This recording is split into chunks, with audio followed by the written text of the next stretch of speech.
You look at a lot of the trainers, professional trainers on the market, I'd say most of the information is focused on the mechanics of the golf game.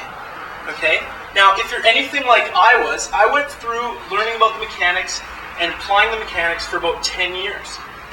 And what I found is that every week the mechanics seem to change. So I pick up a new magazine and the mechanics are completely different. They're telling us about a new swing technique, a new this, a new that. And so what I found is that when I was focusing on mechanics, it was like trying to hit a moving target. You know, I got really good all of a sudden, and I was like, yes, I've got it. I found the secret to golf. And then next week the secret changed because they changed it in the magazines. All the instructors were teaching something different. So I don't know, you may have been in the same situation, but it's almost like we practiced for 5-10 years and we're left a little bit frustrated in the fact that things are always changing. We never seem to get a handle on what's going on. So then what happened was I realized I started learning about the inner game of golf. I started really studying it.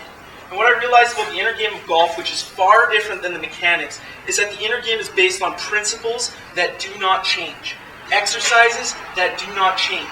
So if you master the exercises one time and you get really good at them, next week, next month, next year, they're not going to change. They're going to be the same. Okay? So you can take what most golfers do in 10 years is they make small little gradual changes, small little gradual improvements. And then 10 years later, they become a much better golfer. And yet what we want to focus on today is if we understand the principles of the inner game, we understand these techniques, then we can make 10 years worth of work happen in a year, 6 months, 3 months. Totally dependent on your dedication, but a much faster period of time, okay, by understanding the principles and the techniques that I'm going to share with you today, okay? So I'm going to ask you, are you guys ready to learn about the inner game of golf, yes or no? Yes. Thank you for that interaction on a high level. Are you guys ready to learn about the inner game of golf, yes or no? Yes. Okay, perfect, thank you. So, I'm both excited and but for right now, you might be sitting back and thinking, well, what is the inner game of golf? Well, it hasn't really defined it. There's a lot of different definitions that float around. Because I'm an expert in this and I've been doing this for long enough, I've been able to come down with an exact definition which makes sense. Okay, and it's very easy. So if you flip over to the first page of your handouts, we're going to go right down on the right-hand side, down in the box. My inner game consists of, does everyone have that? Right here on the first page if you flip it open. Oh. Yep. There you go. Right down in the box. My inner game consists of my thoughts, my feelings, my focus, my thoughts, my feelings, my focus, and my inner mind talk. Okay? And if you need to write more about inner mind talk, it's really the questions that we're asking ourselves and what we're talking about when we're out there on the golf course or the driving range. Okay? Thoughts, focus, feeling, inner mind talk. Okay? So, what I came across with most golfers that I was working with over the last 2 years is primarily what a lot of golfers really needed help with is getting focus on the golf course and on the driving range.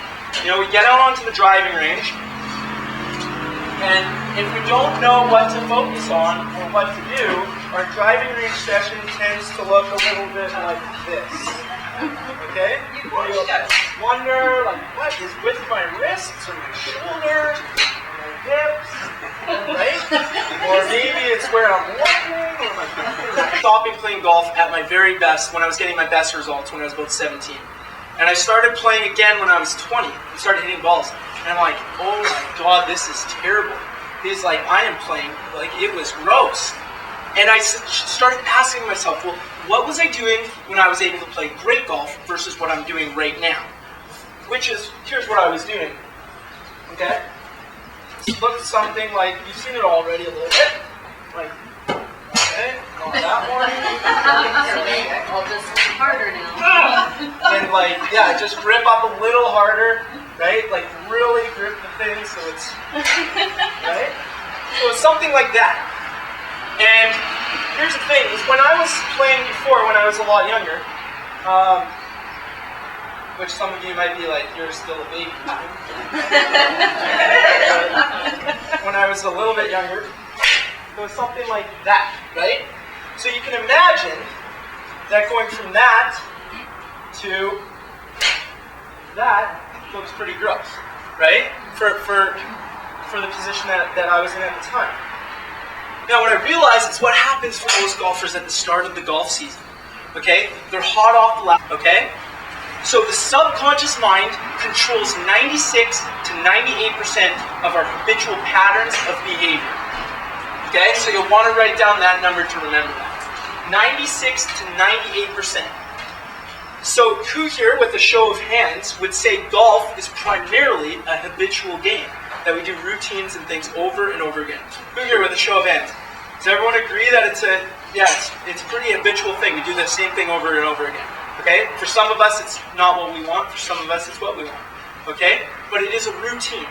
And if our subconscious mind is controlling 96 to 98% of those routines, then we must understand how it works.